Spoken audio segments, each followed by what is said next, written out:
I remember walking in, there's this family, she had been my Bible study teacher for multiple years, and her husband had been my brother's Bible study teacher for a long time, and they knew us deeply. We had spent time with them. We'd been at their home for different events and things and kind of been, in and out frequently. And I remember walking into their home the day that we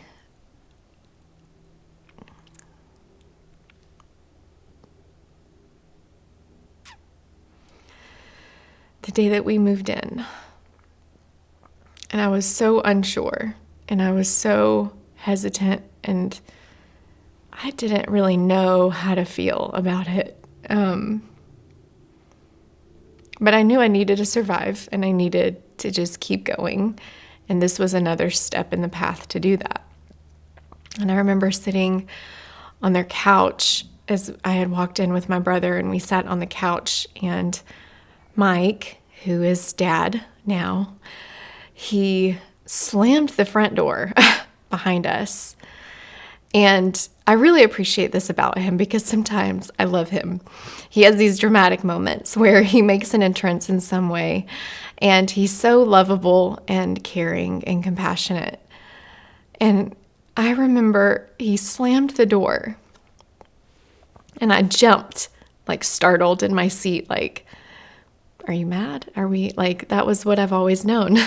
As slammed doors happen, somebody's upset. And, I kind of like turn around and look at him, and he kind of walks through the living room, and he throws up his hands, and he says, that door is shut, and you're not going anywhere else.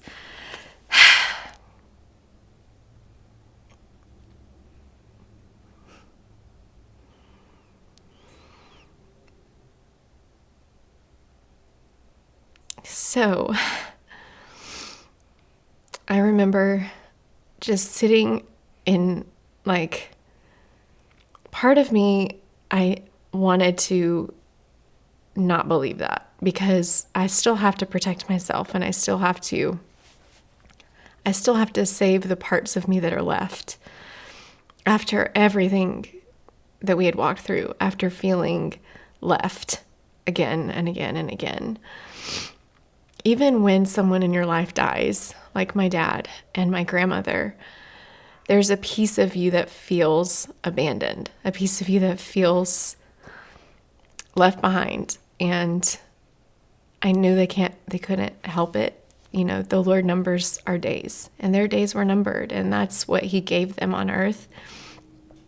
But it was just, I had a lineup in my mind of all of the people that had let me down and all of the people that had hurt me. And I felt in some way pieces of me were taken away that I couldn't get back.